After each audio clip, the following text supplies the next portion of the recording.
First story बदलाव। बूढ़े दादाजी को उदास बैठे देख बच्चों ने पूछा, क्या हुआ दादाजी, आज आप इतने उदास बैठे, क्या सोच रहे हैं?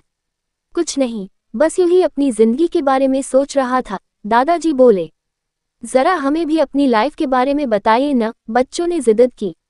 दादाजी कुछ देर सोचते रहे और फिर बोले, जब मैं छोटा था मेरे ऊपर कोई जिम्मेदारी नहीं थी, मेरी कल्पनाओं की भी कोई सीमा नहीं थी।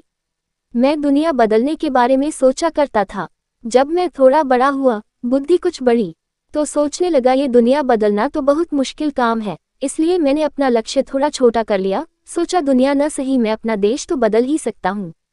पर जब कुछ और समय बीता, मैं अधेड़ होने को आया, तो लगा ये देश बदलना भी कोई मामूली बात नहीं है, हर कोई ऐसा नहीं कर सकता है। चलो मैं बस अपने परिवार और करीबी लोगों को बदलता हूँ। पर अफसोस मैं वो भी नहीं कर पाया। और अब जब मैं इस दुनिया में कुछ दिनों का ही मेहमान हूँ तो मुझे एहसास होता है कि बस अगर मैंने खुद को बदलने का सोचा होता तो मैं ऐसा ज़रूर कर पाता, और हो सकता है मुझे देखकर मेरा परिवार भी बदल जाता, और क्या पता उनसे प्रेरणा लेकर ये देश भी कुछ बदल जाता, और तब शायद मैं इस दुनिया को भी बदल पाता। ये कहते कहते दादाजी की आंखें नम हो गईं और वे धीरे से बोले, बच्चों, तुम मेरी जैसी गलती मत करना, कुछ और बदलने से पहले खुद को बदलना, बाकी सब अपने आप बदलता चला जाएगा। फ्रेंड्स, हम सभी में दुनिया बदलने की ताकत है, पर इसकी शुरुआत खुद से ही होती है। कुछ और बदलने से पहले हमें खुद को बदलना होगा, हमें खुद को तैयार करना होगा, अपनी स्किल्स को स्ट्रेंथन करना होगा, अपने एटीट्यूड को पॉजिटिव बनाना होगा, अपनी डिटर्मिनेशन को फौलाद करना होगा, और तभी हम वो हर एक बदलाव ला पाएंगे जो हम सचमुच लाना चाहते हैं।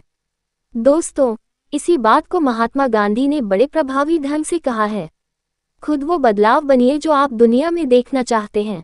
तो चलिए आज से हम खुद वो बदलाव बनते हैं जो हम दुनिया में देखना चाहते हैं। सेकंड स्टोरी, खिड़की। एक बार की बात है, एक नवविवाहित जोड़ा किसी किराए के घर में रहने पहुंचा।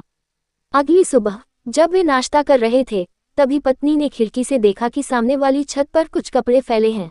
लगता है इन लोगों को कपड़े साफ करना भी नहीं आता, जरा देखो तो कितने मैले लग रहे हैं। उद्धरण चिन्ह। पति ने उसकी बात सुनी पर अधिक ध्यान नहीं दिया। 1-2 दिन बाद फिर उसी जगह कुछ कपड़े फैले थे। पत्नी ने उन्हें देखते ही अपनी बात दोहरा दी, कब सीखेंगे ये लोग कि कपड़े कैसे साफ करते हैं। पति सुनता रहा पर इस बार भी उसने कुछ नहीं कहा।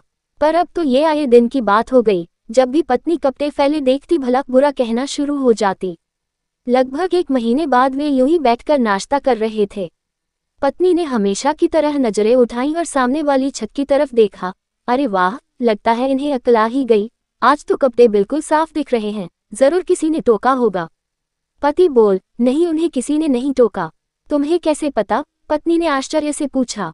आज मैं सुबह जल्दी उठ गया था और मैंने इस खिड़की पर लगे कांच को बाहर से साफ कर दिया, इसलिए तुम्हें कपड़े साफ नजर आ रहे हैं। पति ने बात पूरी की। जिंदगी में भी यही बात लागू होती है। बहुत बार हम दूसरों को कैसे देखते हैं ये इस पर निर्भर करता है कि हम खुद अंदर से कितने साफ हैं। किसी के बारे में भला बुरा कहने से पहले अपनी मनोस्थिति देख लेनी चाहिए और खुद से पूछना चाहिए कि क्या हम सामने वाले में कुछ बेहतर देखने के लिए तैयार हैं या अभी भी हमारी खिड़की गंदी है।